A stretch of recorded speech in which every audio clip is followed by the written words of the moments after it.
Mesdames, Mesdemoiselles et Messieurs, chers abonnés de ma chaîne YouTube, Jipo Mabingo, notre chaîne officielle de l'engagement, soyez les bienvenus, malgré les difficultés que nous avons actuellement. Ah oui, la guerre en Ukraine, nous subissons déjà. Maintenant, panne de carburant parce que les pompes. Alors là, très compliqué. Pour arriver ici, il a fallu batailler très fort.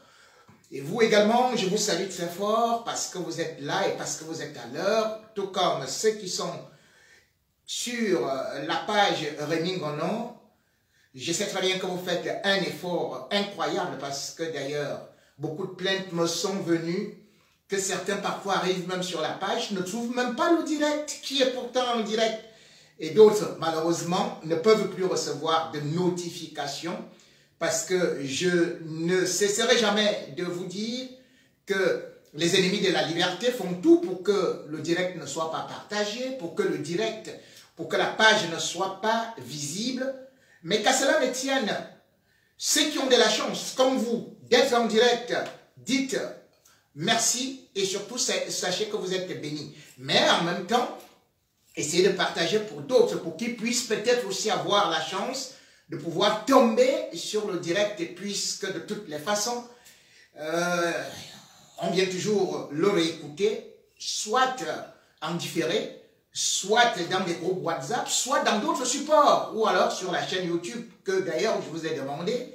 Allez-y massivement, oui, allez-y, parce qu'il peut arriver un bon matin que bon, ok, Facebook ne fonctionne plus. Donc je vous dis toujours, allez-y, ne soyez pas surpris. Donc allez sur la chaîne YouTube. Vous êtes là, parfois, quand on vous avertit, et puis quelqu'un va se dire, mais c'est parti où? Ah oui, prévenir vaut mieux que guérir. Et je salue tous les lecteurs du journal panafricain, www.koufran.com, et tout cela, bien sûr, qui, en Afrique de l'Ouest, avec le vent des libertés, nous rejoignent. Et bien évidemment, nous en parlerons. Ne vous en faites pas, comme j'ai dit, qu'on fera toujours un petit crochet. Concernant d'autres pays, ce n'est pas tout simplement le Cameroun, d'autant plus qu'aujourd'hui, toute l'Afrique est secouée par les rhumatismes ou alors la fièvre qui prévaut actuellement en Ukraine ou alors en Russie. Et bien évidemment, quand il y a guerre là-bas ou ici, eh bien, ça se répercute en Afrique, puisque les denrées alimentaires deviennent très chères, sans pour autant oublier que sur le plan de la géopolitique, ça se joue aussi là-bas. Ne dites jamais que vous êtes à l'abri. Non, même avec la bombe nucléaire, personne n'est à l'abri. Ceci étant, mesdames, mesdemoiselles et messieurs, bienvenue donc pour cet avant-goût des dossiers noirs du samedi soir qui se passe généralement le jeudi. Installez-vous, c'est parti. Blanche Bailly, c'est le titre, peut-être, du futur album de l'été, puisque cette femme est devenue très célèbre à travers le monde entier à cause d'une vidéo d'une violence rare montrant son arrestation. Une arrestation que d'aucuns ont d'ailleurs pris comme du buzz, puisque ça se passait sur sa propre page, et d'autant plus que les artistes camerounais sont tellement habitués à la façon Steve Fa d'inventer des buzz, des arrestations, des bagarres, ou alors des molestages, juste pour attirer parfois la compassion du public et pour faire peut-être monter un peu leur visibilité.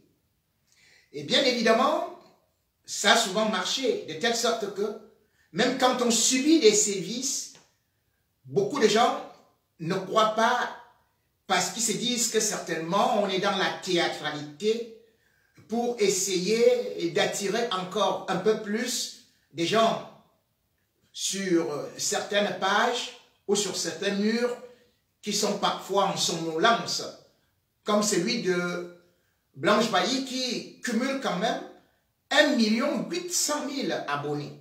ce n'est pas donné à n'importe qui. Cela veut dire qu'elle attire beaucoup d'attention et qu'elle est parmi des personnalités qui comptent, non seulement pour la musique, mais aussi même pour le Cameroun, parce que elle est nominée aux Afrima, donc aux Afrima, autant pour moi, pour représenter le Cameroun dans la catégorie, bien sûr, de meilleur artiste. Ce n'est pas le procès ou la qualité de l'artiste que nous allons juger ici, mais de ce qu'elle a subi. Parce que c'est un être humain et au-delà de ça, ça s'est passé devant son enfant, ce cri de bébé, devant les téléspectateurs, avec un policier qui, bien sûr, aujourd'hui peut diviser l'opinion. Certains le critiquent, d'autres le supportent, arguant que c'est grâce à eux que eux, ils ferment les yeux, ils dorment. Et par voie de conséquence, le peuple ne devrait qu'exécuter ce qu'un policier veut. S'il veut marcher sur toi, tu te mets à plat.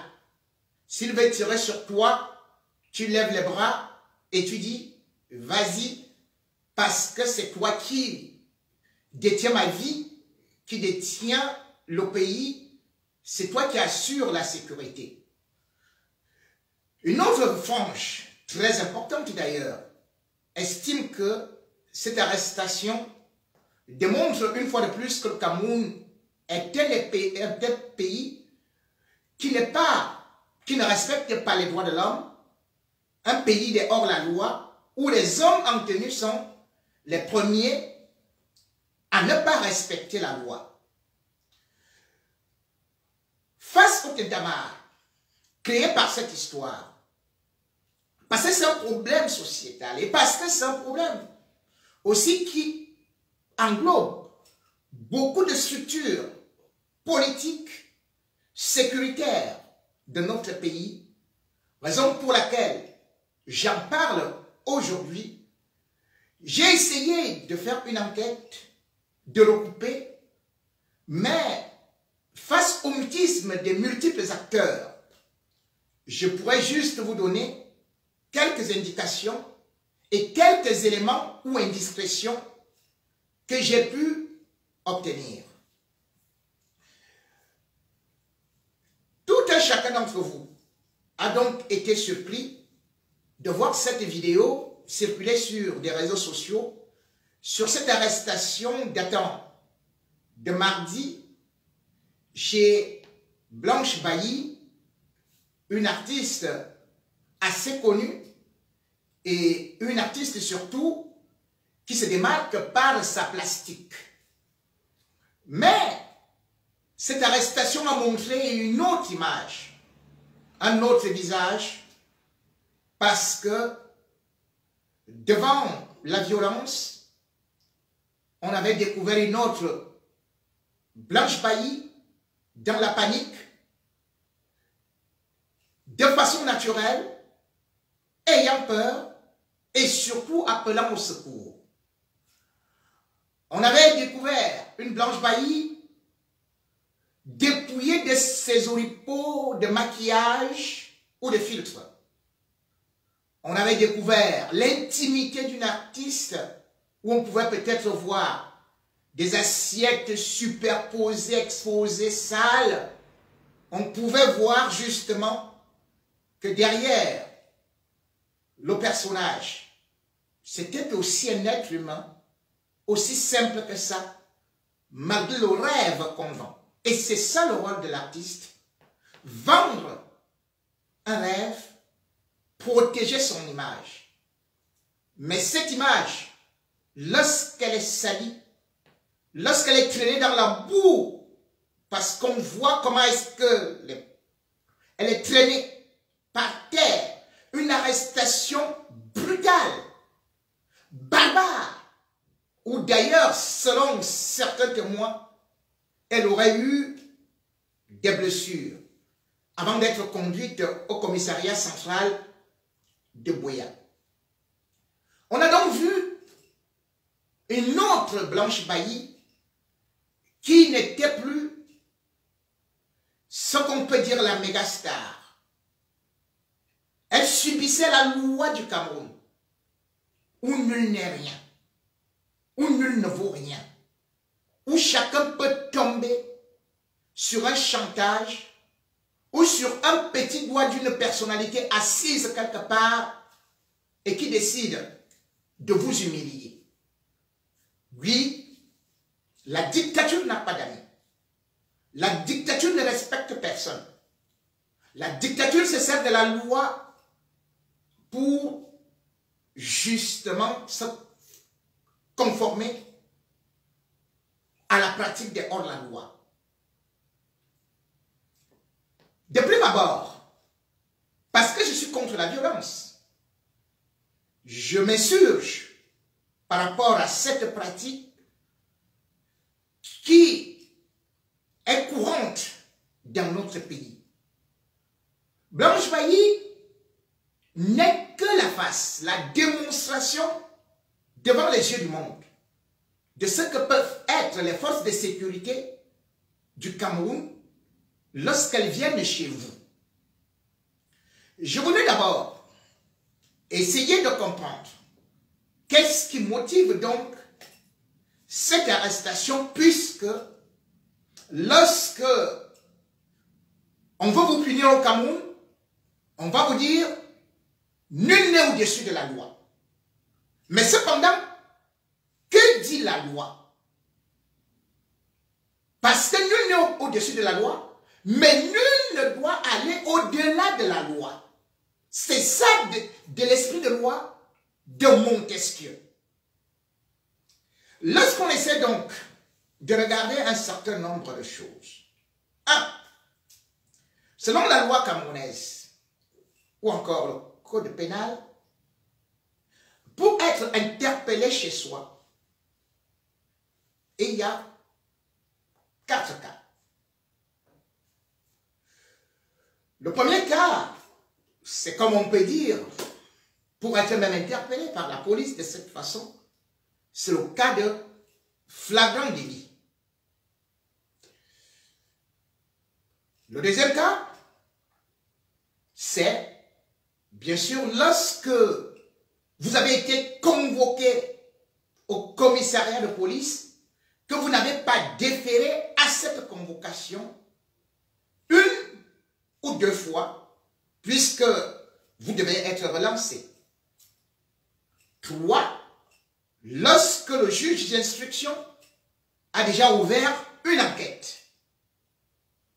Et 4, lorsqu'il y a un mandat d'amener. Le premier cas donc, concernant Blanche Bailly, nous constatons immédiatement que ce n'est pas un cas de flagrant délit. Puisque pour être pris flagrant délit, il faudrait que ce soit là. Or, selon certaines informations qui ont été distillées d'abord par ceux qui sont proches de son entourage et des sources policières, c'est que Blanche Bailly aurait acheté un frigo américain qui aurait été...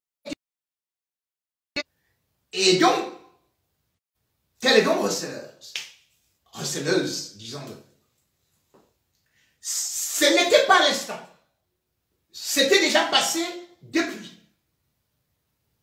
Il n'y a donc pas de flagrant délit là. Le deuxième, au niveau de la police. Après multiples investigations, nous avons donc découvert qu'il n'y a pas eu de convocation. Donc, Blanche Bailly n'a pas refusé de se rendre dans un commissariat.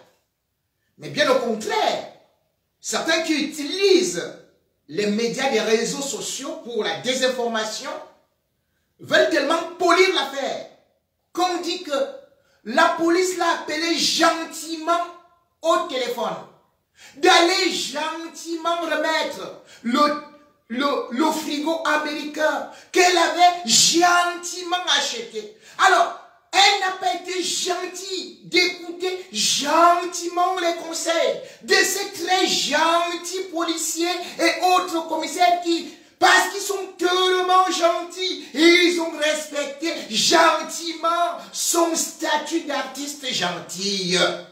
Voilà. Tout est si mielleux, tout est si bien dessiné, tout est si bien caricaturé pour la diaboliser.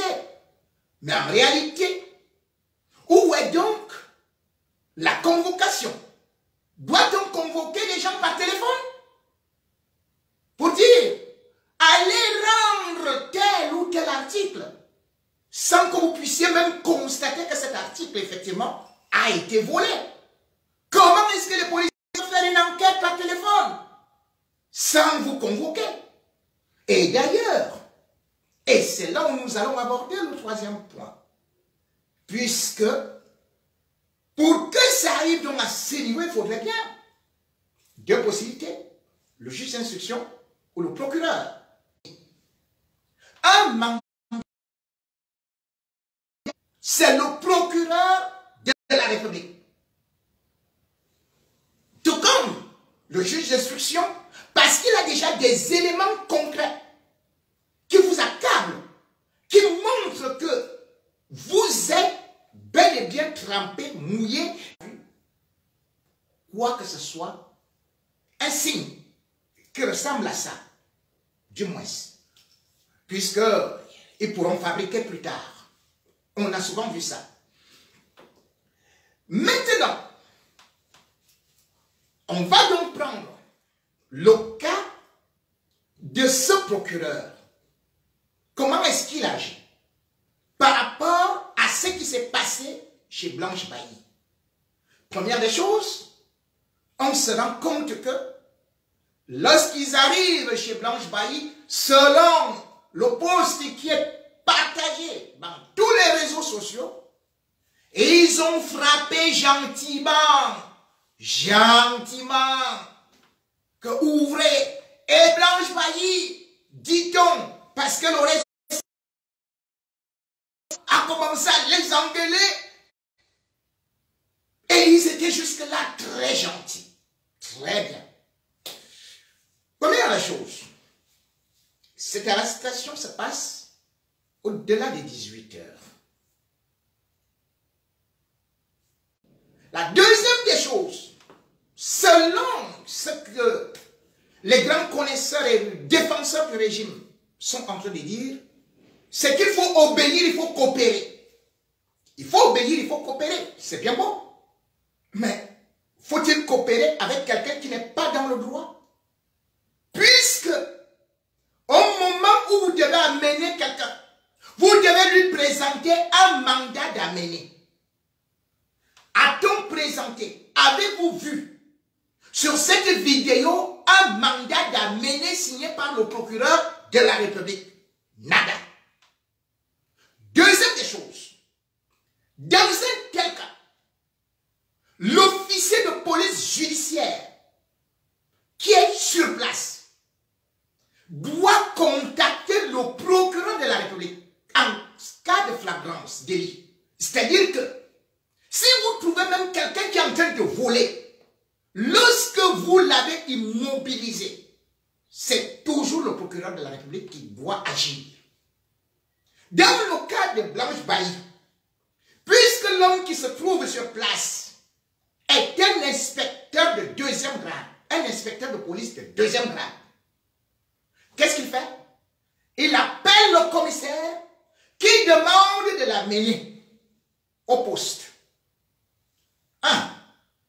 La loi camerounaise, et même dans le monde entier, ce n'est pas le commissaire qui demande d'amener quelqu'un au poste par téléphone. Il n'a pas droit.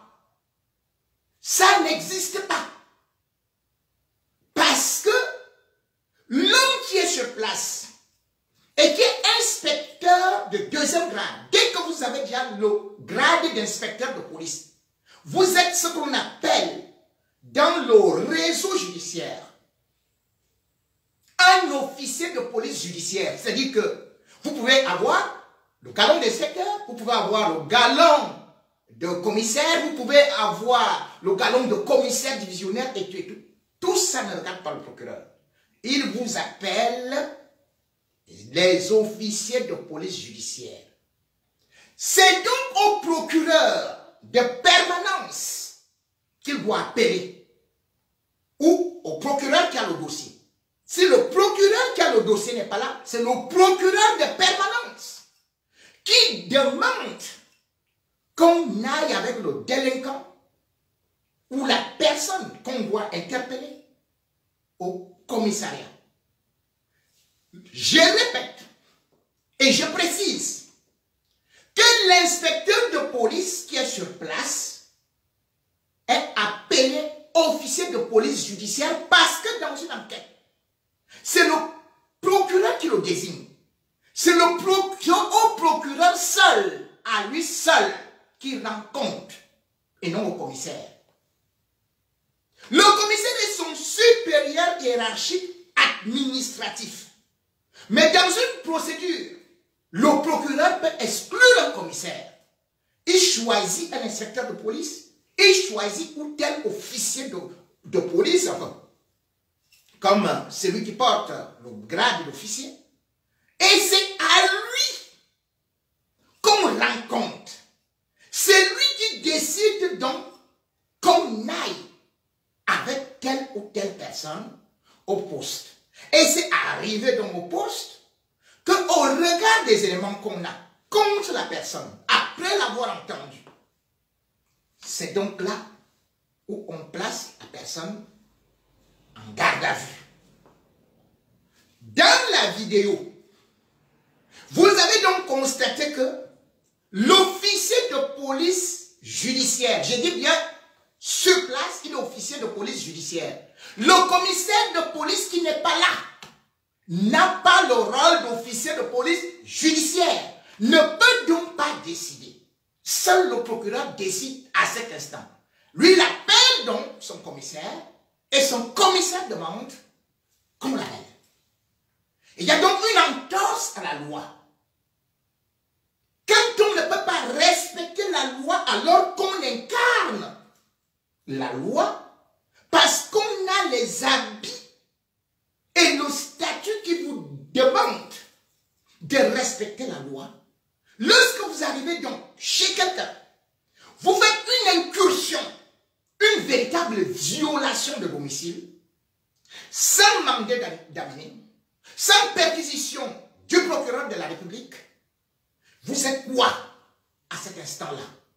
Donc si mon voisin est commissaire, si mon voisin est inspecteur de police, il a le droit de venir chez moi me trouver nu.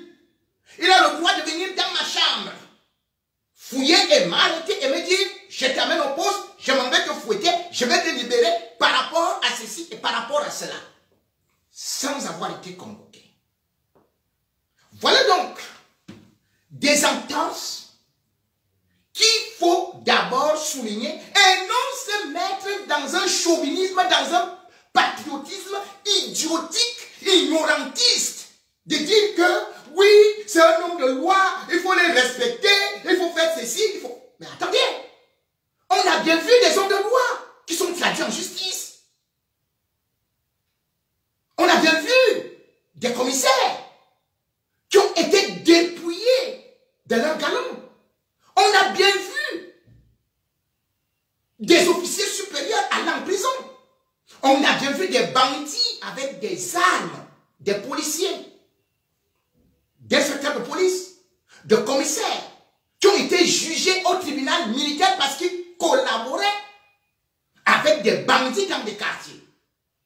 Être donc de la police, de la gendarmerie ou militaire ne veut pas dire que vous êtes innocent et que vous pouvez tout faire. Ça ne veut pas dire que vous allez profiter du fait que vous portez ces habits pour être vous-même au-dessus de la loi. Pour que les autres respectent la loi, il faut d'abord soi-même respecter cette loi. Dans le cas de Blanche Mailly, nullement la loi n'a été respectée. D'aucuns, on dit, et d'ailleurs, je suis d'accord avec eux sur ce point, qu'elle a utilisé son garçon comme bouclier. Un enfant ne saurait être utilisé comme un bouclier humain. Mais en même temps, quelle maman peut-on arrêter devant son bébé puisque on ne l'a pas attrapé dehors, on l'a attrapé chez elle. Elle ne peut être qu'avec son enfant. Un enfant voit des individus qui arrivent armés. Que devrait-elle faire? Certains dit qu'il faut aller l'enfermer dans une chambre. Ah! Avait-elle déjà même... Est-ce que ce garçon avait déjà mangé? Vous ne vous posez pas des questions?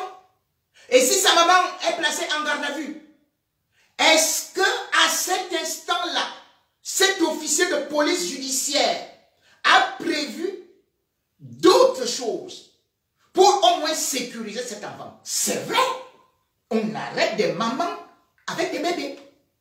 Et d'ailleurs, on peut arracher même le bébé à une maman qui n'est pas digne et la replacer ailleurs. Parce qu'on s'est dit, l'enfant n'est pas en sécurité. C'est pour ça que dans certains services, il y a ce qu'on appelle dans certains commissariats, pas dans certains, tous les commissariats doivent travailler avec des services sociaux pour de tels cas. Cela veut dire que si vous prenez une femme qui a un jeune bébé, comme c'est le cas de Blanche Bailly, vous devez d'abord sécuriser cet innocent. Donc même avant de procéder à l'arrestation, c'est cette femme des services sociaux qui devrait entrer en action, négocier avec la maman, ou alors distraire l'enfant pour que l'enfant ne soit pas là, ou alors savoir que l'enfant devrait manger tété. On ne va pas dire qu'on est venu parce que le frigo américain a fait que le frigo, prenez, c'est très grave. Et on ne s'occupe pas de l'enfant. Et vous dites qu'elle a utilisé l'enfant comme un bouclier. J'ai dit bien qu'elle était chez elle. Flagrant délit, elle n'était pas dehors. Et l'action ne se passait pas à l'instant T. C'est donc un souci d'humiliation. Un plan diabolique de bêtification. C'est même... Je ne sais quel adjectif qualifier par rapport à ce qui s'est passé. Et que d'aucuns continuent à vouloir démontrer que la police était dans ses droits, sans même demander le b.a.-ba du droit. Ils l'ont déjà condamné, sans l'avoir jugé, sans avoir eu des éléments contre elle, juste avec quelques ramassis de témoignages balancés par les apparatchiks du gouvernement. Soit. Nous avons donc essayé de comprendre, au-delà du scandale en mondovision de cette arrestation, ce qui est reproché à Blanche Bailly. Eh bien, certains, pour la première version, qui est en circulation, c'est le vol d'un congélateur américain.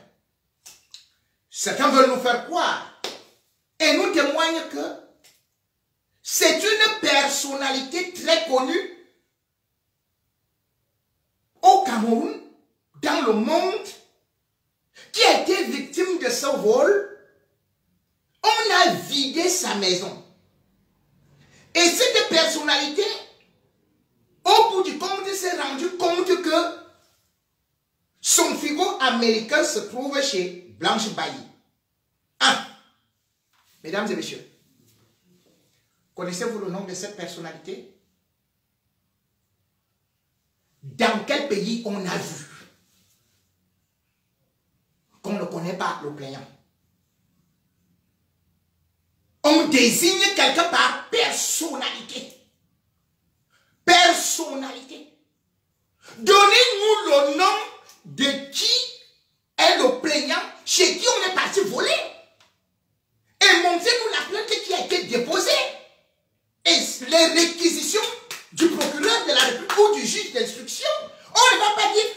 personnalité. C'est le nom de qui? C'est le nom de qui? Et vous êtes là en train de dire personnalité. Donc quand on est personnalité, vous partez porter plainte. Et il n'y a plus à mettre le nom. Deux, parce que la chimie magique, prophétique, cet homme, cette personnalité, a su que son frigo américain se trouvait chez Blanche Bailly. On nous dit donc que, oui, il semble que le voleur, lui, il a été pris. Il a tout avoué. Et puis on a demandé à Blanche Bailly, la personnalité en question, de déposer le frigo américain. Oui. Et elle aussi, elle a compliqué, elle a dit, je veux être remboursée. Elle a acheté le frigo à combien? Cette personnalité, on devait déposer le frigo où? Mais ce qui est beaucoup curieux quand même, c'est que vous savez, peut-être que faudrait-il que je vous le rappelle, qu'en matière de droit et dans les délits, parce que le vol est un délit, le voleur est traité au même titre que le receleur au Cameroun. Cela veut dire que si les policiers disent aujourd'hui que on a mis le voleur en prison, enfin en cellule, et que la même police négocie avec Blanche Bailly par téléphone, mais il y a problème. Il y a problème, puisque Blanche Bailly devrait être arrêtée au même instant que ce policier, et selon donc la procédure que je vous ai donnée. Mais quel est le nom du voleur? Dans quel commissariat se trouve-t-il? A-t-il déjà été déféré auprès du procureur de la République? Quel est son cas? Est-il allé en prison? Y a-t-il eu confrontation? Donc, il n'y a pas de confrontation. En pleine nuit, on vient chercher une femme. Mère d'enfant, on ne sait pas.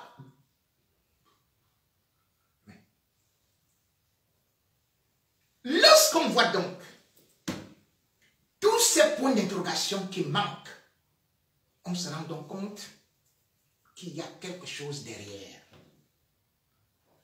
Puisque cette arrestation arrive dans des conditions très douteuses, selon le soi-disant grand reporter qui nous relate les faits, Blanche Bailly était en train de déménager pour aller à Douala avec le frigo américain. Voilà ce qui est écrit. Et tout le monde croit en cela, sauf qu'elle était prise à faire d'abord le direct avec ses followers. Ah, vous avez déjà vu un Bangli qui cherche à s'enfuir, qui dit avant de m'enfuir, là j'ai fini d'abord de faire le direct. Hein. Ce qui est curieux, c'est que vous voyez vous-même les images de cette maison quand on déménage. Ah, le frigo en question, vous dites que le frigo devait partir, mais vous montrez que le frigo est toujours là, à la maison. Vous dites que le camion est garé dehors, mais c'est un vieux camion. Et le frigo n'est pas dedans. Mais attendez, rien de la maison n'est dedans. C'est un vieux camion, c'est un camion qui est garé. Il n'y a rien dedans qui prouve le déménagement. À quel moment elle devait donc déménager pour partir? Puisque non seulement tous les meubles sont là, dans la maison, selon la vidéo, mais au-delà de ça, il n'y a rien dans le camion. Comment est-ce que la police a donc imaginé qu'elle est en train de déménager? J'ai dit, la police là, au Cameroun là, c'est déjà les charlatans, c'est les voyants, c'est les marabouts. Donc ils lisent tes pensées. Que là tu es là, à l'instant là, Blanche Bailly va déménager, elle va partir. Mais mon ami, elle va partir où? Non, elle va partir à Douala. Douala, c'est pas au Cameroun. Douala, c'est pas au Cameroun. Mais si donc elle déménageait, pour qu'il y ait donc flagrant délit, vous laissez qu'elle mette donc le frigo dans le camion. Dès qu'elle démarre le camion, la police stoppe le camion sur la voie publique, fait un constat tout de suite et on appelle le procureur de la République. Nous venons de trouver un frigo volé.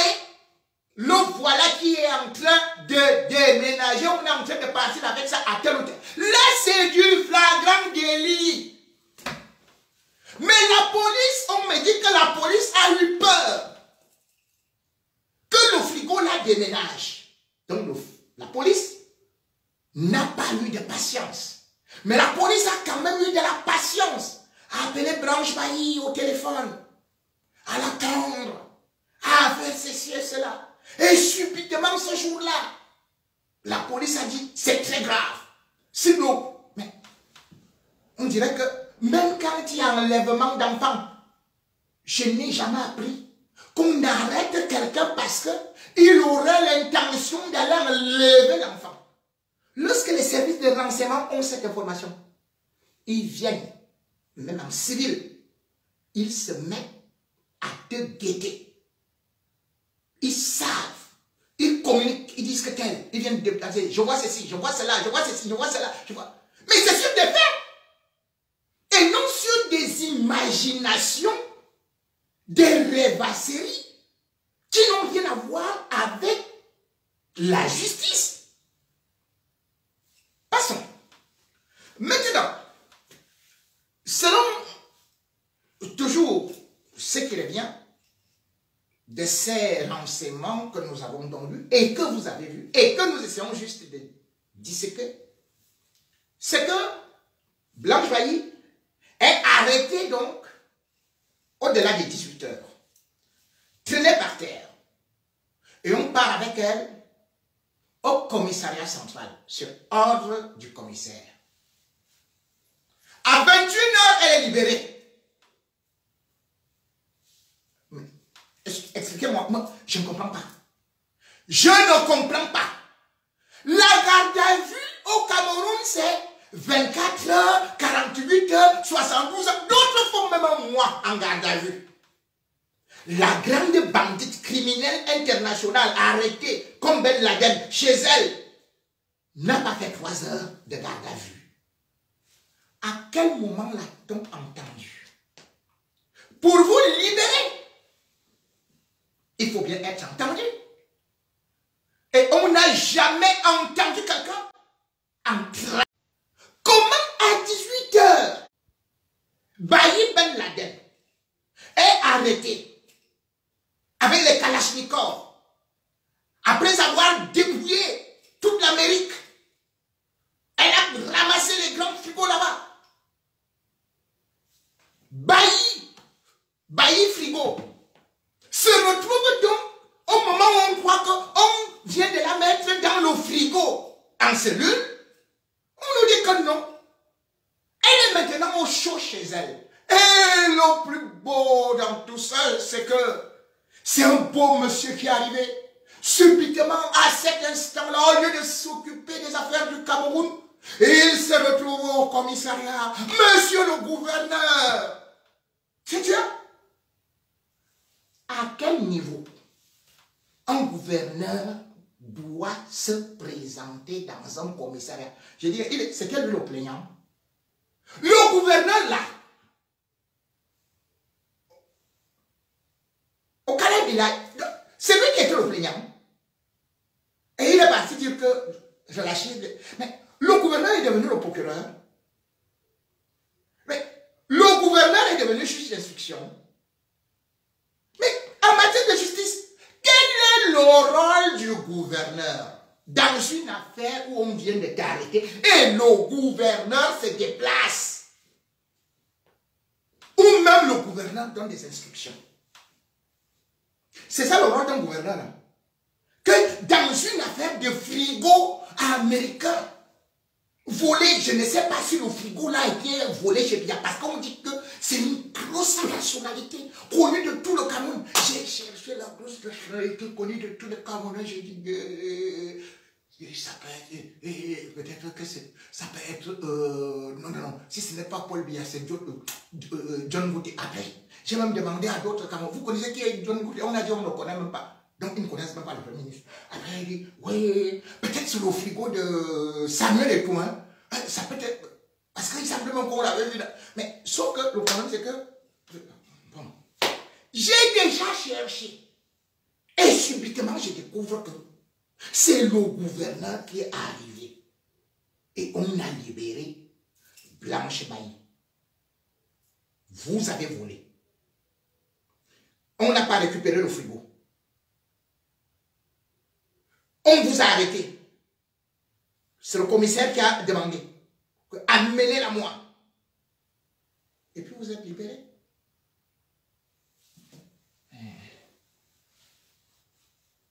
Même le ministre de la Justice ici, en France, il est mis en examen. C'est Blanche Bailly qui est libérée comme ça après avoir volé. Parce que je dis bien que si les accusations sont telles que le gouvernement les balance dehors, cela veut dire qu'elle est voleuse. Parce qu'il y a ce qu'on appelle la bonne foi et la mauvaise foi. Vous pouvez acheter un frigo qui est volé. Mais si quelqu'un peut-être a eu à fabriquer une fausse facture, vous pouvez certainement dire, moi je ne savais pas que c'est une fausse facture.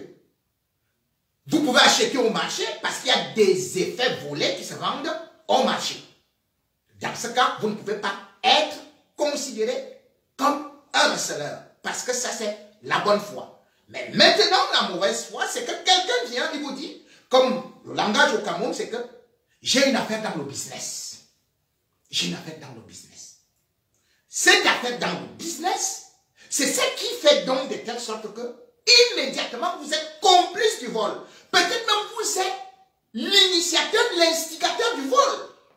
Et du coup, vous devez même être sauvagement réprimandé. Je n'ai pas demandé qu'on tabasse. Je n'ai pas demandé qu'on vienne rouer quelqu'un, qu'on vienne traîner quelqu'un par terre, qu'on fasse des arrestations de ce genre-là. Ça n'existe plus. Mais, passons. Ce qui est beaucoup plus important, maintenant, dans cette affaire, c'est le côté caché de l'iceberg. Parce que derrière cette arrestation, c'est plutôt un complot pourtant qui est là depuis. Première des choses, et c'est là où les interrogations doivent être bien faites. Blanche Bailly se retrouve à Buea. Puis, elle décide qu'elle doit aller à Douala. Je dois quand même dire que Blanche Bailly, depuis un certain temps, habite à Bonamoussadi. Qu'est-ce qu'elle faisait à Buea, là où elle habitait là? Bien évidemment, elle a aussi ouvert un petit institut, soit de trucs capillaires, cheveux, onglerie et tout ça. Mais surtout, elle les surveillait depuis un certain temps. Et c'est là qui est beaucoup plus intéressant. Le 14 juin 2022, Blanche Bailly devait est annoncée à l'ouverture d'une boîte à Buea qu'on appelle Las Vegas VIP. Des informations reviennent donc au niveau des renseignements qu'elle entretiendrait des relations avec les Amazoniens. Et pour un tel événement, bien évidemment, on envoie les services de renseignement qui se retrouvent aussi dans la salle. Et selon les éléments que moi j'ai eus, bien sûr que les Amazoniens la connaissent très bien. Et bien sûr également que ceux qui ont fait des rapports contre elle n'ont jamais dit que à tel ou tel endroit, il n'y avait pas ceci, il n'y avait pas cela. Mais ils ont fait plutôt ce qu'on appelle des rapports pour dire qu'effectivement, elle avait certaines relations confirmées avec certains Amazoniens. Ce qui, naturellement, a créé ce qu'on peut dire des bulletins de renseignement. Avec qui traite-t-elle là-bas à Boya? Comment vit-elle? Ils le savent. Ils la surveillent. Et ils connaissent ses relations.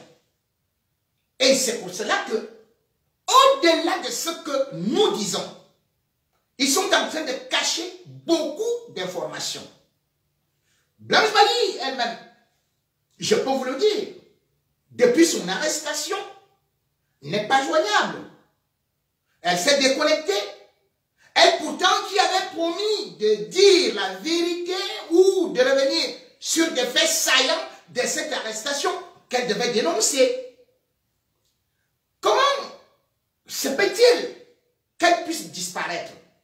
Que comme son soi-disant manager, qui en fait n'en est pas un, parce que c'est un incompétent qui ne parvient pas à communiquer avec la presse, qui ne connaît à rien dire, et qui a reçu exactement les mêmes informations ou alors les mêmes injonctions de la part du gouvernement. Ne pas communiquer, ne pas dire la vérité, ne pas accorder d'interview. Et du coup, ils sont en train de jouer dans un cafouillage avec le gouvernement pour essayer de trouver une forme qui devrait donner à cette communication, puisque l'arrestation, en fait, ce n'est pas comme ça qu'elle était prévue. Elle n'était pas prévue d'être diffusée sur des réseaux sociaux. C'est l'élément clé qui n'était pas prévu et qui a tout gâté. Et c'est pour ça que le gouverneur se déplace. Le gouverneur ne peut pas se déplacer ou bien intervenir dans une affaire d'une artiste, d'un frigo volé. Ce n'est pas possible. Et il y a plus fort que ça. Qu'est-ce qui se passe donc? Bien évidemment, parce que jusqu'à présent on n'a pas parlé et que nous n'avons que quelques éléments, mais il y a un autre, ce qu'on appelle, là on a dit que c'est quand même un peu suspect, qu'elle soit beaucoup en sécurité. Pourquoi? Parce que les Amazoniens enlèvent des personnalités, disent-ils, selon le gouvernement camerounais. Aujourd'hui, par exemple, vous savez que 5 prêtres, une religieuse et 2 personnes engagées dans le service religieux dans une église à Tcham, vers Manfé, ont été enlevés. Et jusqu'à présent, on demande les rançons. Or, il se trouve, selon les services de renseignement, que Blanche Bailly n'a pas peur des Amazoniens parce qu'elle serait bien introduite dans ce milieu, ou peut-être parce qu'elle jouirait d'une certaine protection, ou peut-être qu'elle jouerait un certain rôle.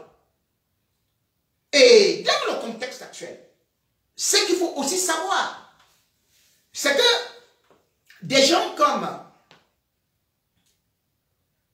Blanche Bailly, étant beaucoup suivis, peuvent être utilisés comme des appâts auprès de la communauté internationale. Puisque rien que l'arrestation aujourd'hui, ou bien le kidnapping des religieux dont on ne sait pas où ils se trouvent, qui les a enlevés, ou si ce sont des séparatistes, même comme les séparatistes disent que ce n'est pas eux, mais plutôt les faux Amazoniens montés par Joël Émile Bankui, donc le gouvernement, que c'est certainement eux qui ont fait cela pour essayer d'attirer le regard du monde entier. Blaise Bailly aurait pu être enlevé et même tué. Et même tué. Parce que lorsqu'on vient vous enlever ou kidnapper, vous allez suivre une force de sécurité ou des forces de sécurité ou des gens qui sont en tenue. Tout le monde peut se mettre aussi en tenue et se présenter dans le contexte de la guerre d'Amazonie comme étant un membre des forces de sécurité. Et surtout à la tombée de la nuit. Que ce soit à Douala ou que ce soit à Boya, Bamenda, c'est des choses qui se passent. Regardez par exemple ce qui vient de se passer. Il y a une artiste qu'on appelle Aïssatou, la star. Elle est du Noun. Elle a été enlevée à Douala par des hommes en tenue qui se sont aussi présentés comme étant, voilà, des policiers. Et on a disparu avec elle.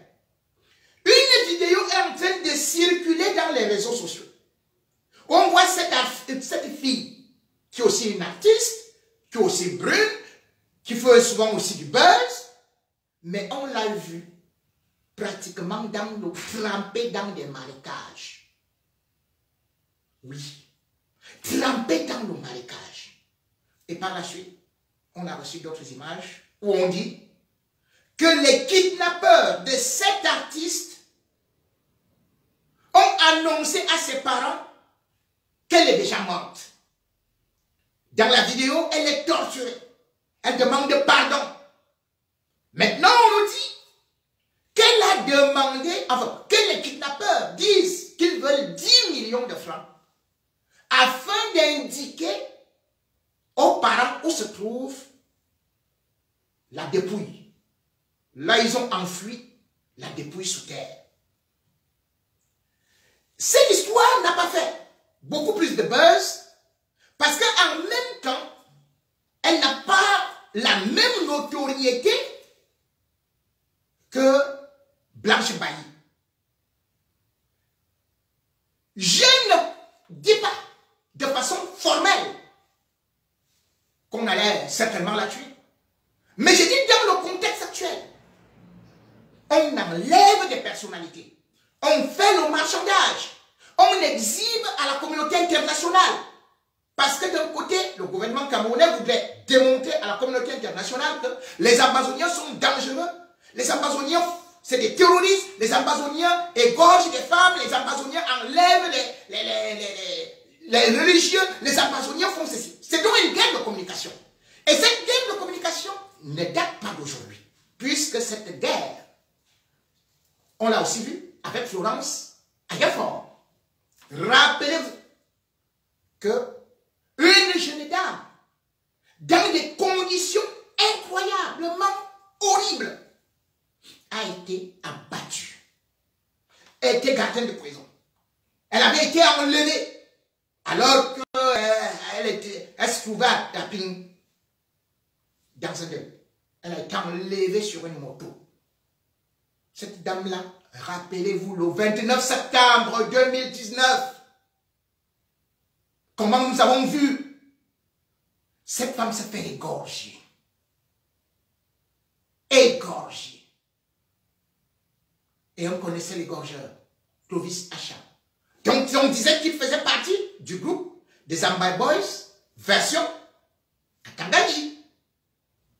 Cette femme était gardienne de prison ou à Bamenda. Et avant qu'elle ne soit enlevée, elle avait été convoquée par le régisseur. Et puis avait été convoquée par le gouverneur le 24 septembre 2019. Le gouverneur Lélé. Pourquoi le gouverneur l'avait convoqué? Quel était son but? Quel était son objectif? Pourquoi ces menaces? Eh bien, c'est pour ça que je dis, Ayafor avait été utilisé à la veille de la conférence, pas de la conférence, du grand dialogue national qui devait commencer le 30. À la veille, on l'a enlevé alors que bien évidemment, ses propres frères se retrouvaient dans la même prison et parce qu'elle n'était pas d'accord avec certaines exécutions sommaires, eh bien, on avait dit que c'est par elle qu'on allait justement faire une communication. Et ça fait boum dans le monde entier. Puisque la vidéo, quelques heures après, se retrouvait entre les mains et dans les réseaux sociaux, montée par un certain Titus Nkonda, qui a la chaîne Country People. Et pourtant qui vit en Angleterre. Qui lui avait envoyé cette vidéo? Eh bien, selon certaines illustrations, c'est curieusement certains éléments des forces de sécurité. Florence Ayafor a été utilisée, brandie, à cette période-là. Pendant le grand dialogue, ce sont ces images que le gouvernement montrait aux ambassadeurs qui étaient là, les ambassadeurs occidentaux. Que vous voyez, comment les Amazoniens ont découpé la tête, on fait ceci, on fait cela, on fait ceci et tout et tout. Mais Florence Ayafor croyait, au moment où on l'avait enlevée, qu'elle était en sécurité avec son propre collègue qui avait participé à cette kidnapping. Aujourd'hui, on parle que lorsque vous voyez quelqu'un des forces de sécurité, vous devez avoir confiance, vous devez obtempérer. Engagez-vous. Les forces de sécurité n'ont pas tué là-bas, jusqu'à incendier les maisons, n'ont pas enlevé des femmes, n'ont pas violé. Donc, j'ai dit que ce qui s'est passé aujourd'hui, sachez-le, même quand elle prendra la parole, elle ne vous dira pas la vérité. Tout ce qu'elle vous dira sera dicté par le régime. Elle va faire semblant. Oui, je vous le dis, Blanche Bailly. Lorsque Blanche Bailly parlera, c'est sous contrôle du gouvernement camerounais.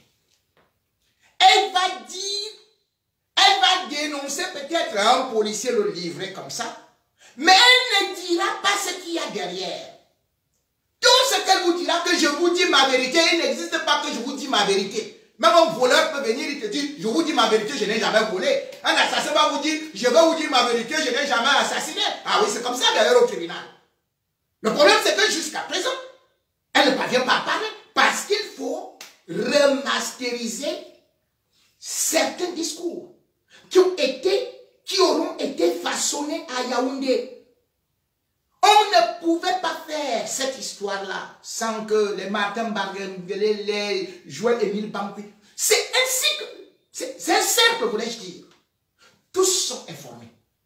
Et c'est d'autant plus grave qu'au lieu de dénoncer cela, parce que chacun d'entre vous peut être victime de ces injustices. Chacun d'entre vous peut être enlevé, brutalisé chez lui et peut être porté disparu. Et il y a plein de gens qui sont portés disparus dans ces régions-là, dont on ne sait pas par où ils sont passés. Et entre-temps, le gouvernement accuse les Amazoniens, les Amazoniens accusent le gouvernement, donc l'armée.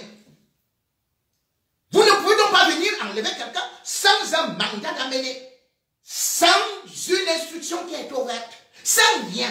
En début de soirée, vous dites que non, il faut juste me suivre. Point final, suivez-moi. Oui, alors, mais l'administration est écrite.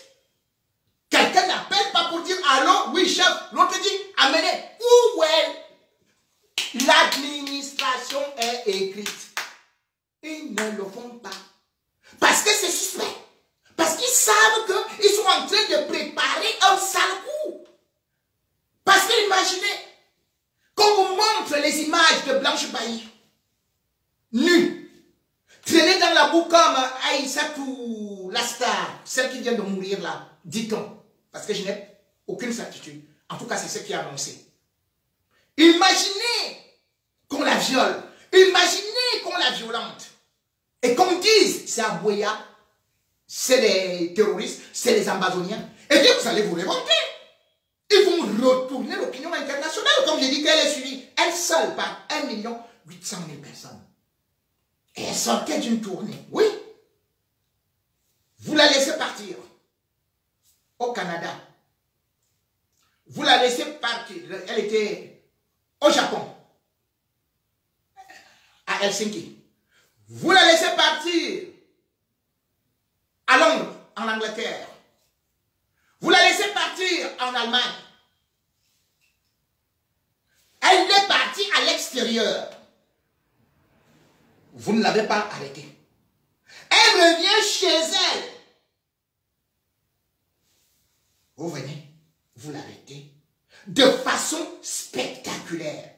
Pourquoi vous n'avez pas empêché à cette dame de voyager il y a juste quelques jours ou à peine un mois, puisque sa tournée vient de s'achever, nous dit-on, c'était une tournée. Mais Mme Bargangele n'était pas au courant. Et c'est ça qui est le plus agaçant. Parce que des femmes devront aussi protéger d'abord les enfants, protéger des bébés. Et je suis scandalisé quand je vois une Calixte Beyala dans de telles conditions féliciter le professionnalisme des policiers camerounais sous la houlette de Martin Bargangele.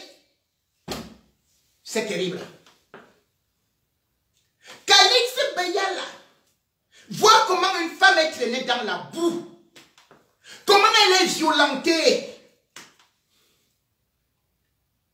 Elle supplie même que attendez que les autres arrivent. Mais vous pouvez patienter pour que je laisse le bébé à cela. Elle pouvait encore se taire, Calixte Beyala.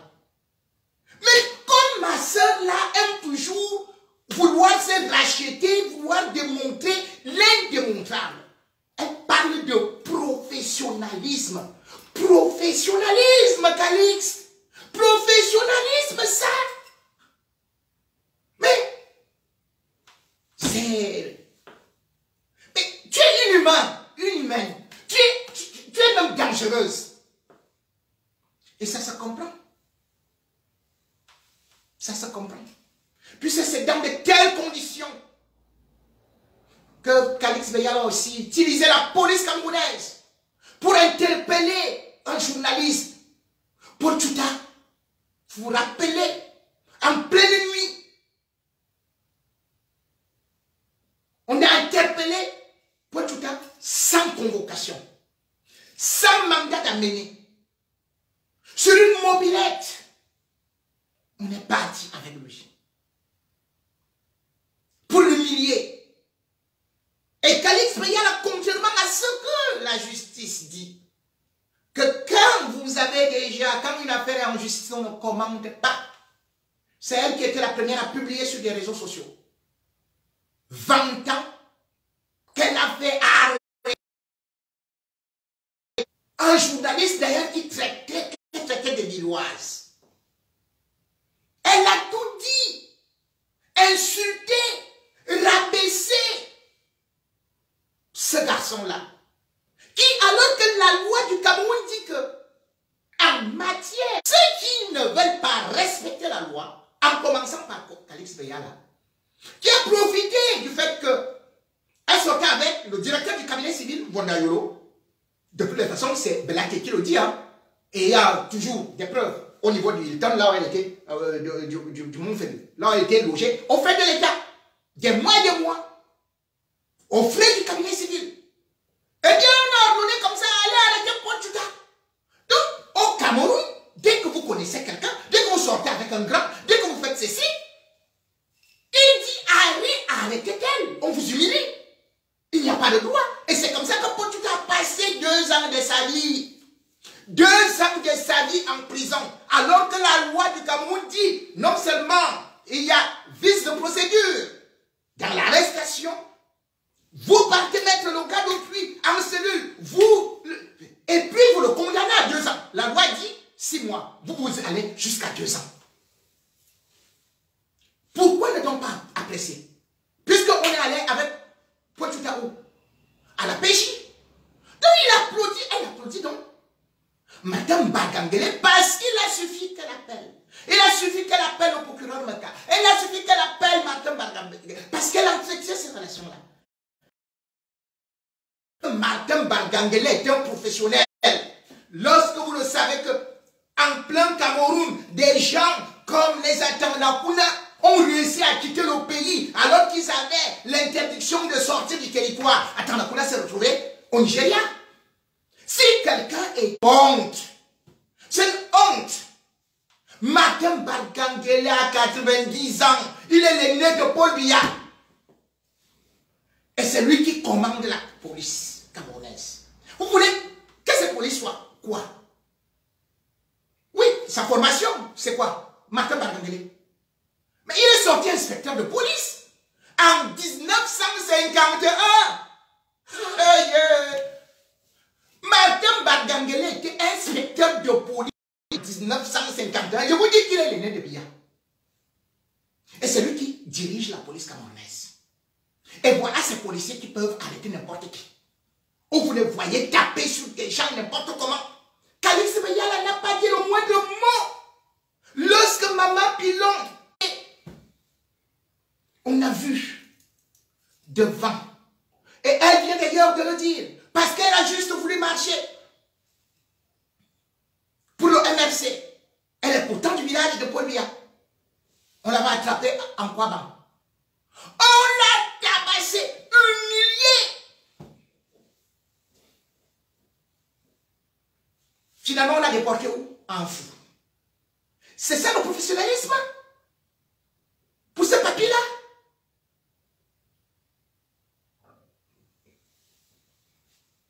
C'est terrible. Ce qui est beaucoup plus grave pour moi, c'est que quand nous sommes ici dans la diaspora, nous critiquons la France. Quand nous sommes dans la diaspora,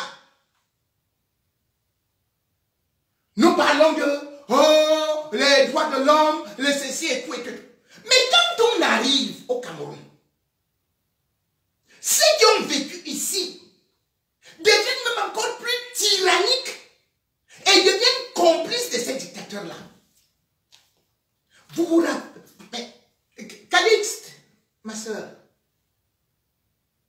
je te rappelle quelque chose. Tu acceptes que les policiers humilient les femmes au Cameroun. Il y a même des arrestations. Comme vous dites qu'il faut se laisser faire.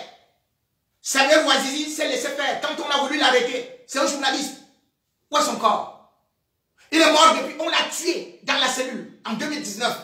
On n'a jamais vu son corps. Vous dites que non, il faut coopérer. Mais il avait coopéré, il n'avait pas d'armes. Mais on l'a tué. Mais c'est pas là où je viens. Je viens sur Calix. Calix est ici. Elle s'enfuit, elle va se réfugier parce qu'on lui a promis le poste de ministre au Cameroun. Mais au moins quand elle est déçue, qu'elle prenne la défense des femmes. Qu'elle prenne la défense de celle-là qui n'a rien commis comme meurtre et qui mérite d'être jugée et non d'être humiliée. Mais est-ce que vous savez que Calix Beyala contre la police française, traité la police française, pas qu'elle a porté plainte, elle a traité la police française de raciste. Elle a dénoncé la police française pour une arrestation de sa fille.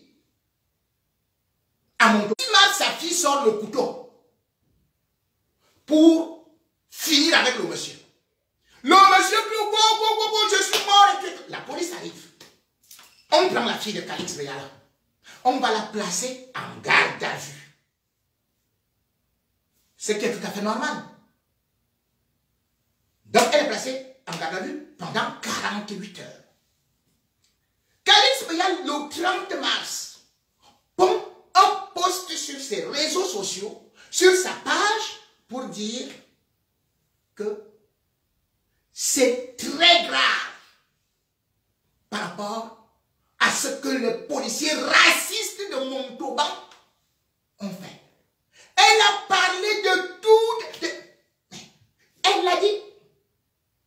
Elle a demandé aux Noirs et à tous les Arabes de la France de quitter la France, où les policiers sont racistes. Nous sommes en mars 2022. Calix Beyala a appelé tous les Noirs au nom du respect des droits de l'homme, de ceci et de cela.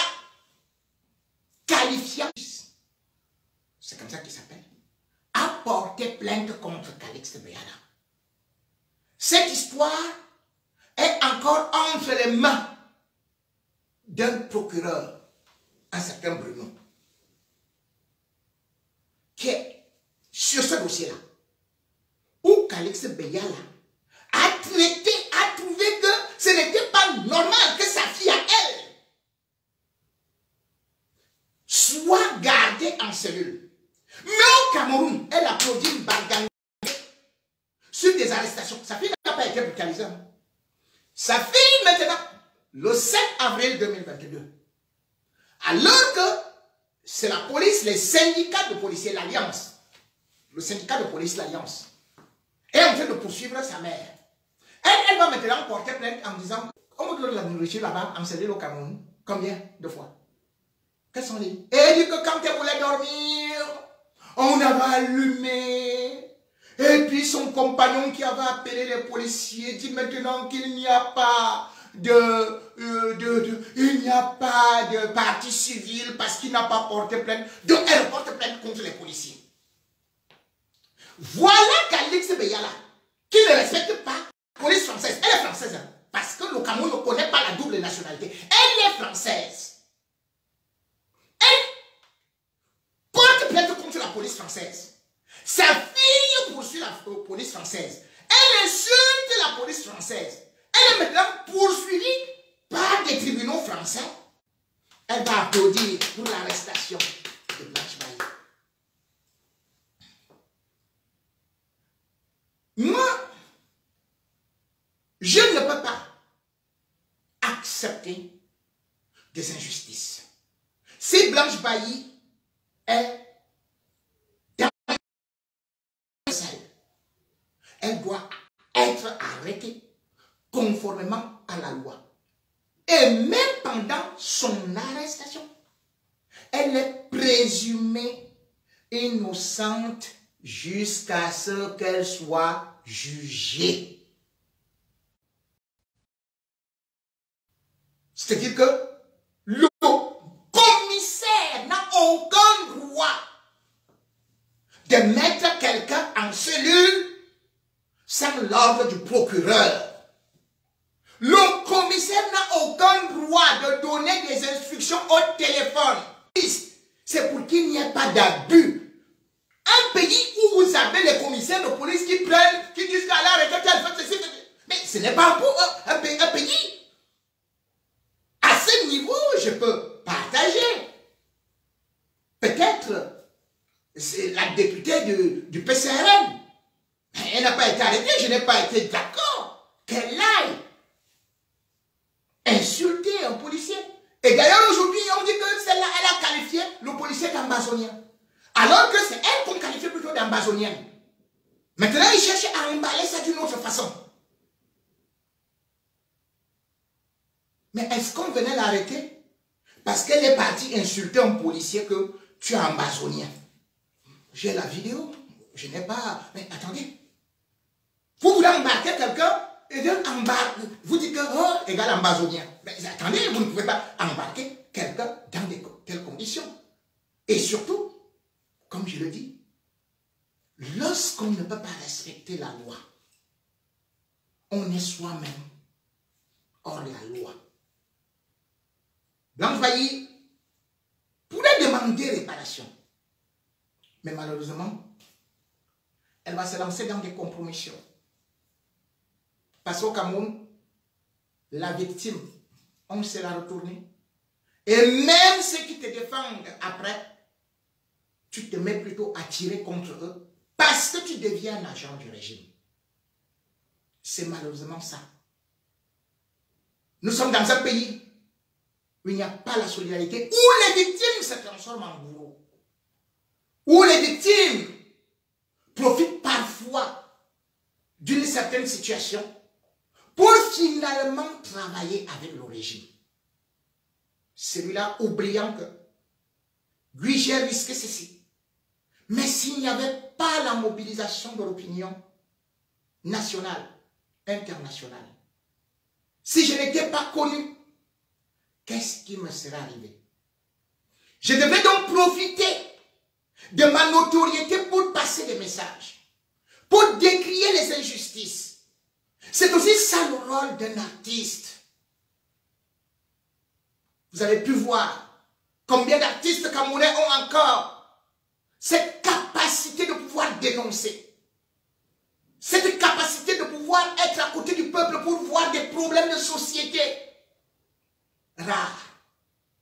Oui, il était une fois Lapiro de Mbanga. Oui, Lapiro de Mbanga, lui, il pouvait dénoncer. Et c'est aussi comme ça qu'on a vu. Lui, il a été maltraité, arrêté avec une certaine violence. Qu'est-ce que j'ai dit? Avec la plus grande violence où on l'accusait même d'être aussi dans des émeutes de la faim.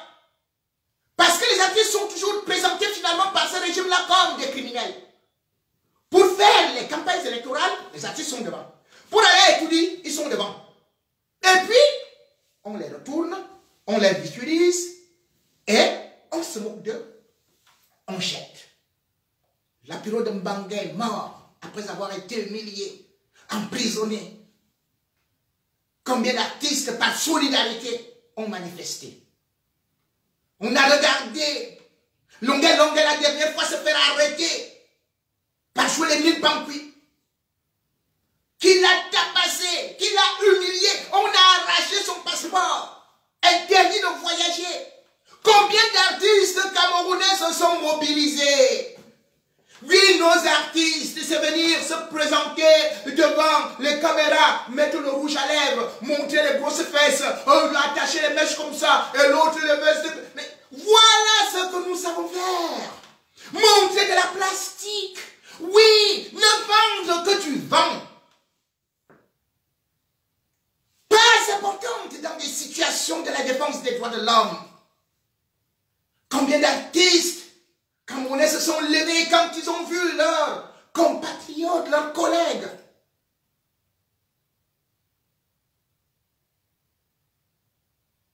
Pourquoi t'es là? Se faire humilier. Et puis être condamné à l'exil. Même pour vous-même, vous êtes incapable de vous lever, de manifester la solidarité. Regardez ce que les artistes font au Nigeria. Et pourtant, ils ont de l'argent, mais ils se dressent contre le régime de Buhari et de n'importe quel régime. Regardez ce que les artistes ont fait, ont composé en Côte d'Ivoire pour que, au moins, la guerre finisse. Combien d'artistes camerounais ont composé pour la guerre au Mozo? Oui, c'est là-bas où se retrouve finalement Blanche Bailly, en pleine guerre. Mais sa plus grande inspiration, c'est que bonbon, oh, le bonbon qui ne finit pas. Le bonbon a sucé, le bonbon a fait quoi? Le bonbon au chocolat a fait que le bonbon... Quoi? Abouya? Là, il y a le sang. Toi, tu parles de bonbon. Ouais, bonbon. Bonbon.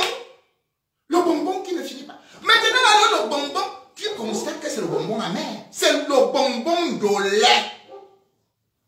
Parce que le centre où tu vis devrait t'inciter à changer. Parce qu'à côté de toi, il y a des enfants qui ont été tués. Des mamans qui sont en brousse. Tu ne devrais pas être à Boya uniquement pour te filmer sur une Range Rover, nouvelle coupe, pour montrer le derrière dombolisé, pour montrer des seins surmontés, remontés, enjolivés comme un pare-choc de Caterpillar. Tu ne devrais pas tout simplement montrer entre les bonnets avec des belles lèvres pulpeuses, avec le rouge jaune. Non! Quand on est en guerre, parfois, même les textes, le contexte devrait vous inspirer, devrait vous permettre au moins de réaliser que tout n'est pas si beau, malgré que vous présentiez des habits beaux. des habits d'apparat. Tout ça, on finira par vous tremper dans la boue. Tout ça, lorsqu'ils ont besoin d'atteindre leurs objectifs politiques, ils finiront par vous prendre comme un tout petit agneau livré en holocauste. C'est aussi ça, la leçon à retenir de cette humiliation de Blanche Bailly. Ainsi va la vie, mais aussi, ce n'est pas tout ce qui se passe au Cameroun seulement aujourd'hui. C'est vrai qu'on parle de Blanche Bailly, mais aussi on parle d'autres femmes qui subissent des injustices et qui parfois sont considérées comme des petites proies qu'on broie. Oui, elles sont toutes contentes de s'aligner à côté des gens, à côté des personnalités. Et quand ça ne marche pas, on les broie, on les avale. Parmi les proies, de ces personnalités-là, ces proies qui peuvent vous trouver des grandes personnalités qui portent des titres honorifiques de Zomlor, se trouve donc une jeune fille que vous avez pu découvrir sur des réseaux sociaux à travers une photo et bien sûr aussi une belle plastique. Cette jeune fille a été présentée comme la dulcinée du Zomlor des Zomlor. Jean-Pierre Amougou Belinga, le PDG de Vision 4, qui finalement a envoyé son Daffy Duck, tel un bulldog, aller régler des comptes sur une histoire de photo sur une chaîne de télévision. Ça ne nous surprend plus, dans la mesure où Vision 1000 collines en est spécialiste de s'attaquer au bas de jupons et parfois pour des sujets qui ne concernent que des faits divers ou la rue. Comment comprendre qu'une chaîne de télévision financée par les fonds de l'État se mette au service d'une personnalité pour régler ses problèmes privés? Toute une émission réservée à une jeune fille qui a publié sur des réseaux sociaux une photo avec Jean-Pierre Amougou Belinga, 34 dents dehors. Oh, les yeux amoureux jusqu'à... Yeah.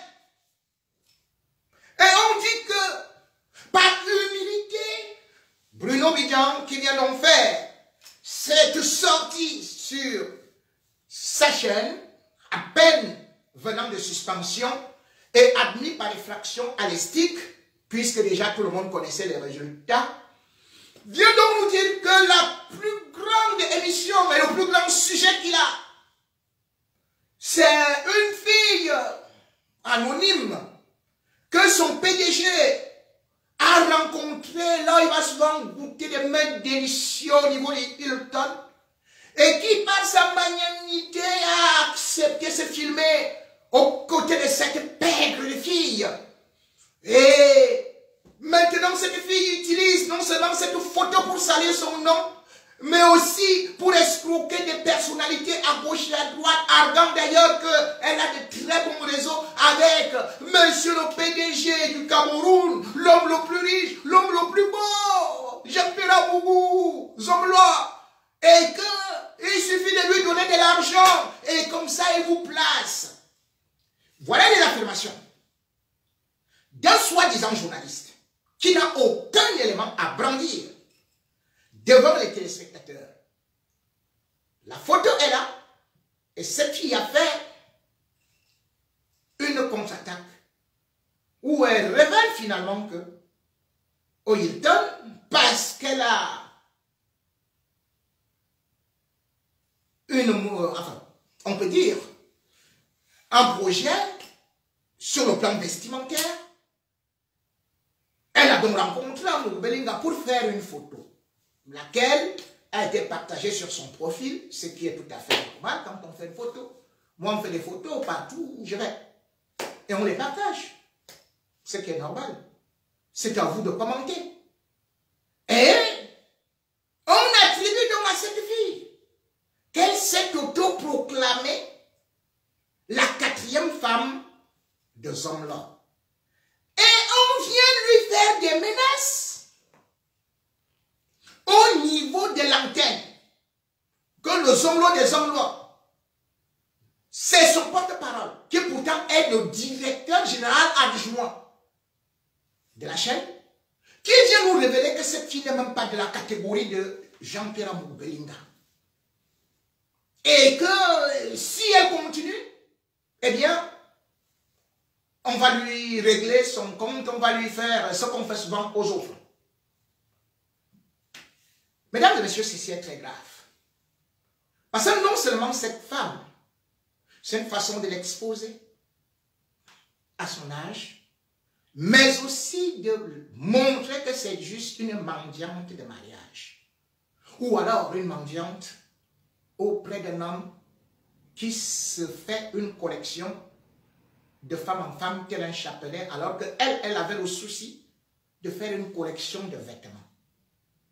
Cet homme que Daffy Duck aujourd'hui vient défendre est surtout celui-là qui aligne justement des femmes en série.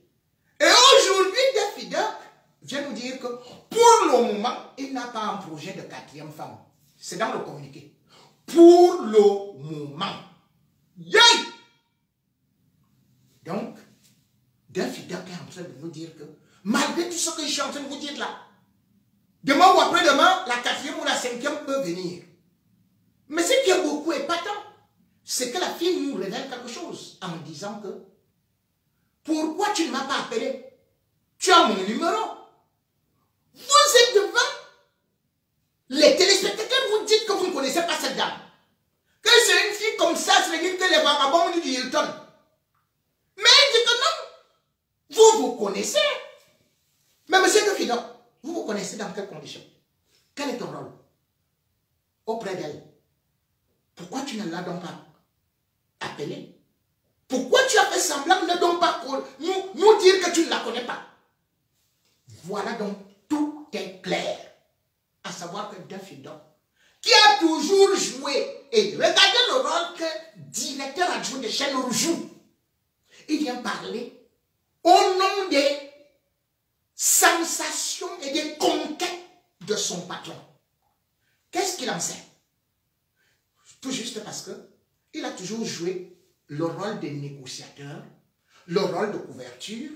Et quand, bien sûr, le homme-là est en difficulté, il prend la femme, il rejette au refourgue à Daffy Duck.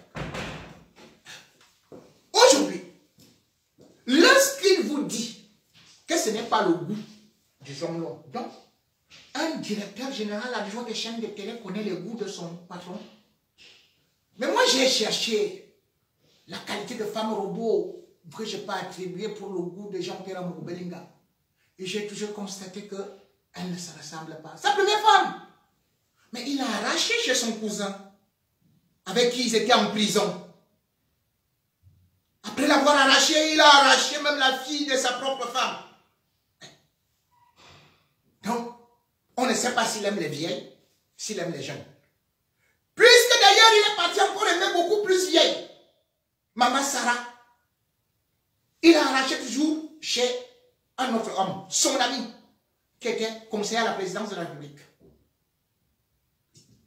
Itami Sarah, la deuxième femme de Moubenga. Il a arraché chez son ami. Mais, et par la suite, lorsqu'on essaie de voir qu'après elle, boum, il se trouve avec Mélissa. Mais avant Mélissa, Passons là où Daffy-Doc connaît très bien. Puisque c'est Mélissa qui a demandé à Daffy-Doc et qui a fait cette pression d'aller parler. Mais tout un chacun d'entre nous connaît ce qui s'est passé aussi avec Ivanel Somba. Ivanel Somba ne sortait-elle pas avec Amougou Belinga? Le même Amougou Belinga dont il connaît les goûts aujourd'hui.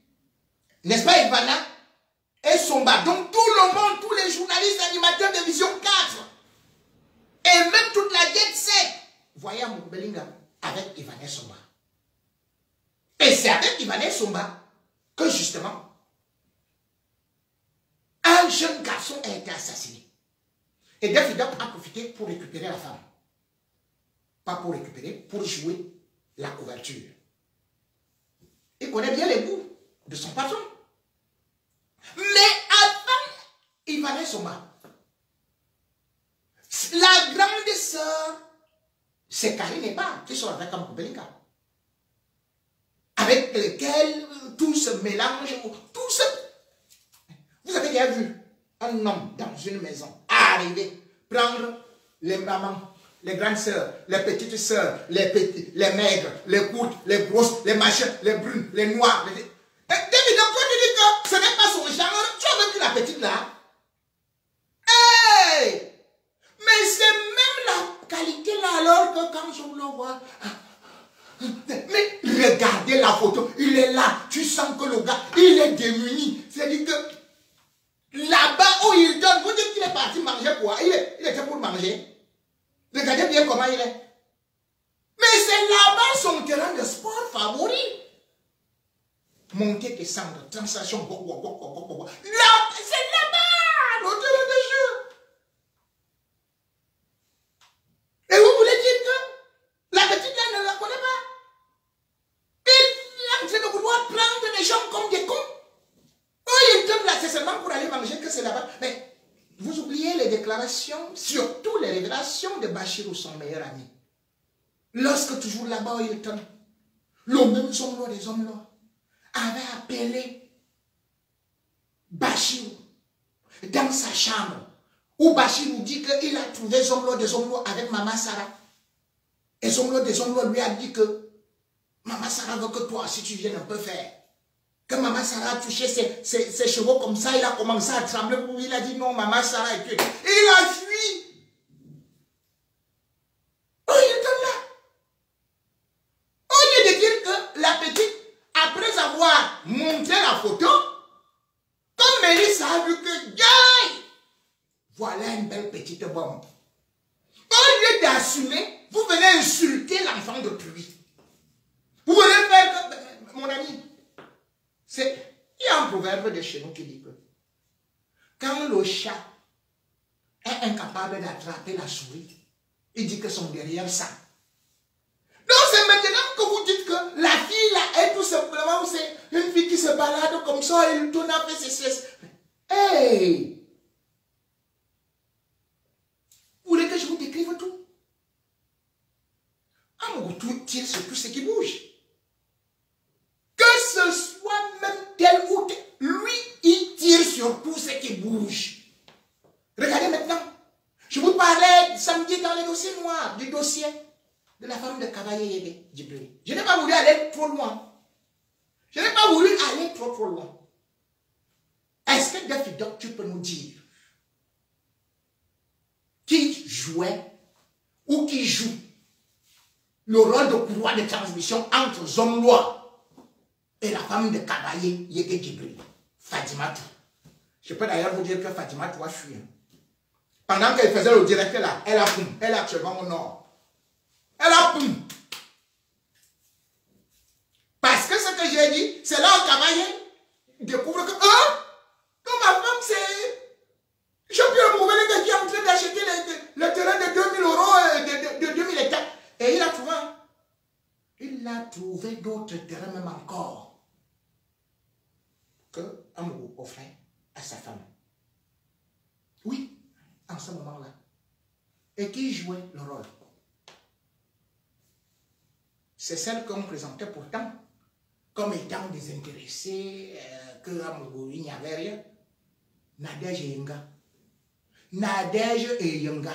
C'est elle qui partait donner des informations qui jouaient la courroie entre la femme de Kabaye Yege Djibril avec Amgo Belinga. Et c'est que Yanga elle-même, Nadège, et Yanga Nadège, vous voulez qu'elle vous dise? Vous voulez qu'elle vous donne les endroits où le pistache a été écrasé plusieurs fois et il y a même eu des scandales et des scandales. Mais vous vous levez, vous venez dire, vous venez menacer une jeune fille qui a publié une photo. Vous dites que non, on va la mettre en prison. Mais c'est pas possible. C'est quel pays ça?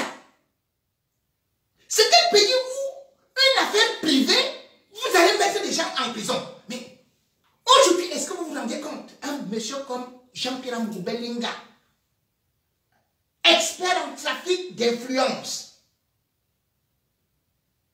ancien prisonnier pour vol et tout. Que c'est lui qui dirige la police camerounaise, qu'on me dit qu'elle est très expérimentée là. Pourquoi vous n'arrêtez pas à Belinga? Tout le monde le sait.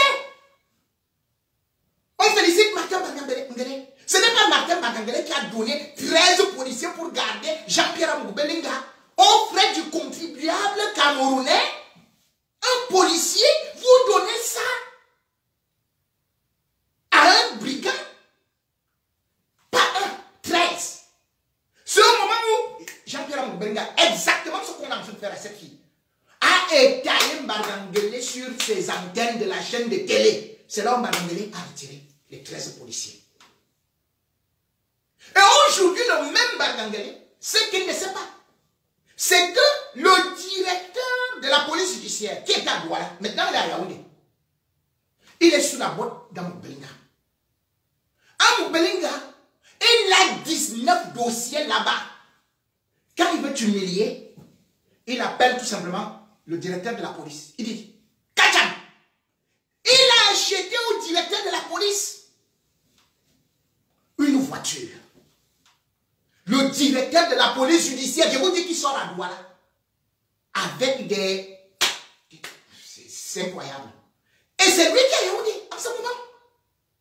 Et c'est lui qui sera chargé d'arrêter cette fille-là. Quand tu arrives, allez, enlève les babouches. On enlève. On te jette en cellule, sans caleçon. Ou bien avec un petit caleçon là. Après, il rigole. Ils mangent ensemble. Amgo Belinga mange avec lui. Comme il mangeait avec le secrétaire général là, de la police. Vous avez vous-même entendu les audios où on a découvert que c'est Amgo Belinga qui donnait les instructions au secrétaire général de la police qui faisait les affaires avec Bagangele en Guinée équatoriale. Et vous me dites que ça c'est une police professionnelle?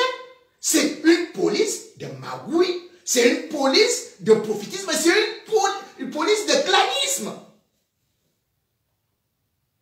Lorsque Amgo Belinga trouve que vous êtes un peu machin et truc là, allez, il vous dit, allez, on vous humilie. Regardez, un monsieur, comme Mven.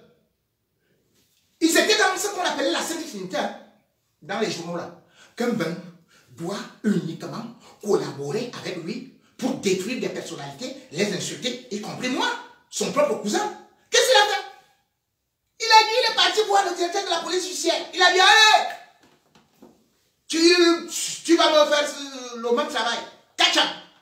On avait convoqué Mven, le directeur d'Info Télévision, le 20 septembre, pour une affaire civile. Vous vous rendez compte?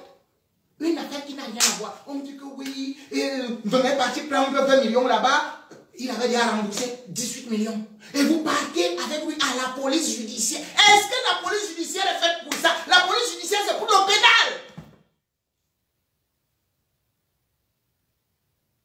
Mais vous dites qu'il doit maintenant aller payer 30 millions à la police judiciaire. C'est ce qu'il a fait à l'Enfoukou. Au 10e arrondissement. Tous les commissaires là, pour construire, le commissaire, lui, dès que tu lui dis, bon, voilà, tu sais, voilà, il y a des carreaux, c'est moi qui vais acheter, l'autre dit, je vais acheter le machin. Il vous prend, il prend votre ennemi, il jette en cellule. Cette petite fille-là, ne vous en faites pas, heureusement, je vais y veiller. Je vais veiller pour savoir quand elle sera arrêtée. Parce que je sais que là où c'est en train d'aller là, quand il commence comme ça, il t'humilie. Il couche avec toi et il t'humilie. Toutes les animatrices, tous les journalistes de Vision 4 sont passés au tapis. Mais par la suite, il les a humiliés de la même façon. Il les a régnés. Et c'est ça que je dis que lorsqu'on ne peut pas respecter la dignité d'une femme, nous ne pouvons pas laisser ça. Tout comme j'ai dit, je condamne fermement, catégoriquement, l'humiliation subie par Blanche Bailly. Je ne peux non plus accepter que cette autre jeune fille qui est en train de se lancer dans des affaires, qu'elle subisse déjà des pressions ou qu'elle soit obligée d'aller enlever encore sa culotte pour aller demander pardon aux hommes des hommes parce qu'on va l'appeler, on va lui dire, tu sais, par rapport à ce que tu as fait, maintenant toi-même tu viens, tu vas te mettre là à genoux, machin, tout et tout et tout. Et comme ça, même 10 hommes, ils vont passer dessus et tout ça. Et comme ça, on va la retenir en otage. C'est ce chantage qu'il faut combattre dans notre pays. C'est ce chantage qui fait que la police, au service des bandits de la République, ne soit pas respectée. C'est ce qu'il faut aujourd'hui que quand un policier ou bien un agent des forces de l'ordre ou de sécurité arrive chez toi pour t'arrêter, tu as peur. Parce que tu sais que il ne marche pas selon la loi, mais selon la loi du plus fort ou du plus offrant. C'est lui qui dicte ce qu'on doit faire de toi. Si on doit te tuer, si on doit seulement t'humilier, et puis, lui, il sera considéré comme celui qui fait tout, qui détruit tout, et qui est prêt à tout.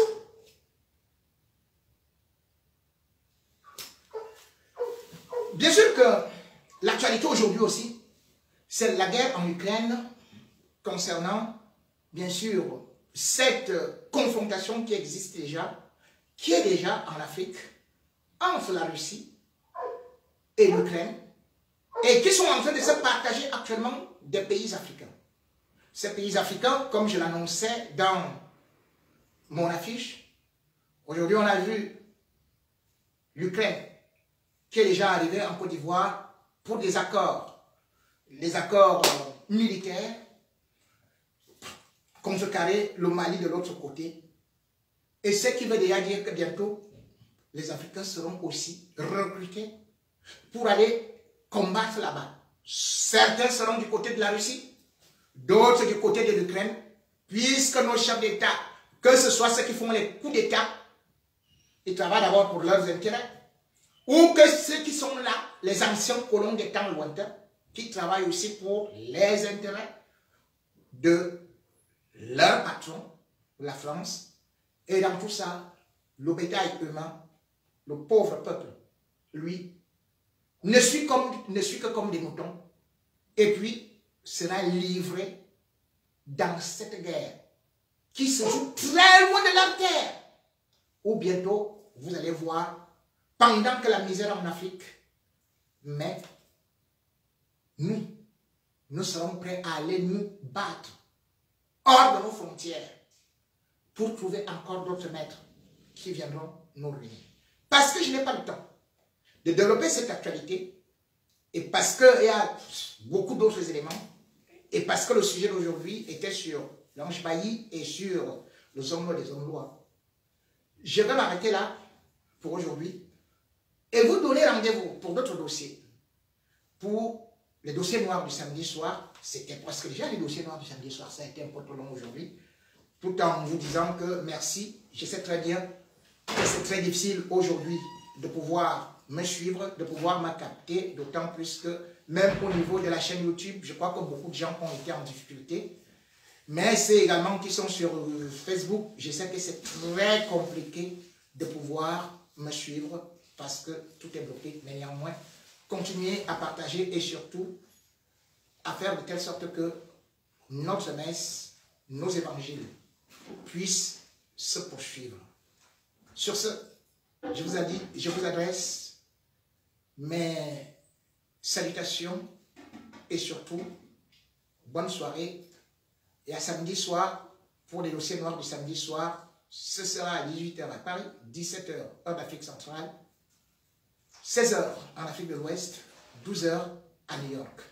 Je vous laisse ma chaise. Au revoir.